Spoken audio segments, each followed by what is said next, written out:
चुपचाप का गांव। गांव में जगह जगह सुना जाता था कि चुपचाप नामक एक जगह है जहां रात को अजीब से गरजने और अलग अलग आवाजों की चर्चा होती है। लोग डर कर वहां रात में कभी नहीं जाते थे। अजय एक नौजवान गांव का ही था। उसे यह सभी कहानियां सुनकर बड़ी हीरो वाली लगती थीं। एक दिन उसने तोरण और दीपक लेकर इस चुपचाप क्षेत्र में जाने का निर्णय किया। रात का समय था और गांव से अजय चुपचाप की ओर बढ़ रहा था। सड़क पर खालीपन छाया था और चारों ओर अदृश्यता छाई हुई थी।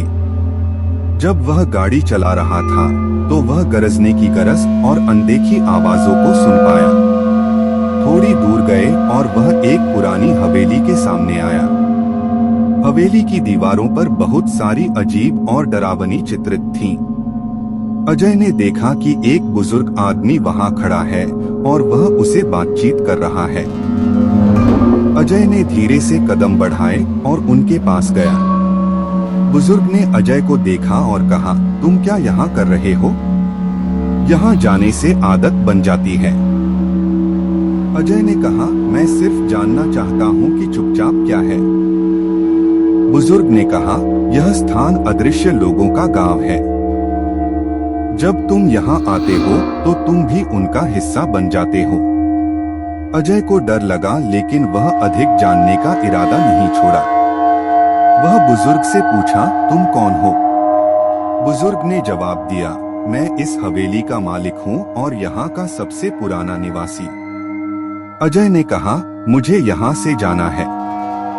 बुजुर्ग ने कहा, अगर तुम जाना चाहते हो तो तुम्हें एक टास्क करना होगा। अजय ने कहा, बताओ, मैं तैयार हूँ। बुजुर्ग ने एक पुरानी कहानी सुनाई जिसमें एक गांव में एक अदृश्य शक्ति थी जो रात में उतरकर लोगों को डरा देती थी। अजय को उस शक्ति को नियंत्रित करने का आदेश दिया गया।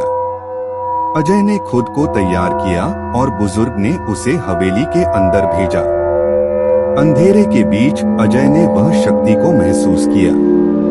वह उसके पास आई और कहा, तुम्हारा आगमन मेरे प्यारे संगी को बेहद खुशी है। अजय ने कहा, तुम कौन हो? वह शक्ति हंसी में बोली, मैं हूँ वो अदृश्य शक्ति जिसका सबका डर है, लेकिन तुम्हारे आने से मुझे आजादी मिली है। अजय ने उसे समझाया और उसे आदेश दिया कि वह इसे छोड़ दे। वह शक्ति मान गई और अजय को धन्यवाद दिया। अजय वापस गांव लौटा और लोगों को यह सब सच्चाई बताई। लोग अब भी डरते थे, लेकिन वह शक्ति अब उन पर कोई प्रभाव नहीं डाल पाती थी। अजय गांव का असली हीरो बन गया था और उसने लोगों को उस अदृश्य शक्ति से मुक्ति दिलाई।